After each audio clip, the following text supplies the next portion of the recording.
అంటే ఆయన ఏంటి, నేను బటన్ నొక్కాను ఒకటి ఏం నువ్వు అప్పులు తెచ్చే బటన్ నొక్కుతున్నావు, అభివృద్ధి చేసే బటన్ నొక్కు, అప్పుడు కదా నీ సలాం అంటావు, నీకు అప్పుడు కదా శభాష్ అంటావు నీకు. అంటే వ్యక్తిగతంగా నీకు ఆస్తులు పెరిగిపోతూ ఉన్నాయి. ఇవన్నీ చూస్తామంటే మనకి రెండు ఉన్నాయి. జనసేన టీడీపీ వస్తే మీకు ఈ పథకాలు ఆపేస్తారని ఉంది. జగన్ ఏం చెప్తున్నాడు మన అసెంబ్లీలో కూడా, భవిష్యత్తులో ఏ ప్రభుత్వం పథకాలు ఆపలేదు, అంత పగడ్బందీగా పథకాలు పెట్టారని అన్నాడు. దాన్ని బట్టి మీకు అర్థమవుతుంది కదా, మేము వచ్చిన పథకాలు కంటిన్యూ చేస్తామని అతనే చెప్తున్నాడు. అందరికీ చెప్పండి, మనం వచ్చిన పథకాలు ఎలా కంటిన్యూ అవుతాయి, కాకపోతే మేము అభివృద్ధి కూడా చేస్తాం పథకాలతో పాటు. ఇతను అప్పులు తెచ్చి ఫైనల్గా అతను డబ్బునోడు అయిపోతున్నాడు బాగా విపరీతంగా. చెల్లి కూడా డబ్బులు ఇవ్వట్లేదు పాపం. బాబు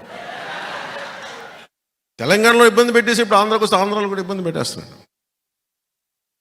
ఇంకో నీచపు లక్షణం వైసీపీ కంటే కూడా జగన్ అనుచర వర్గానికి ఏంటంటే, బాధపడకండి బాబు, మిమ్మల్ని అన్నాను కొంచెం భరించండి నేను చెప్పే మాటలు.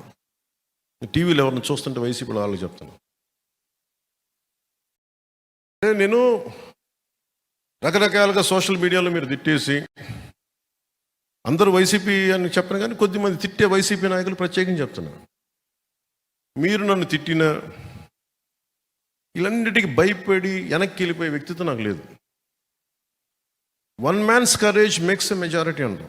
ఒక్కడికి ధైర్యం ఉంటే లక్షలాది మందికి వెన్నెముక నిటారుగా నిలిచి ఉంటుంది.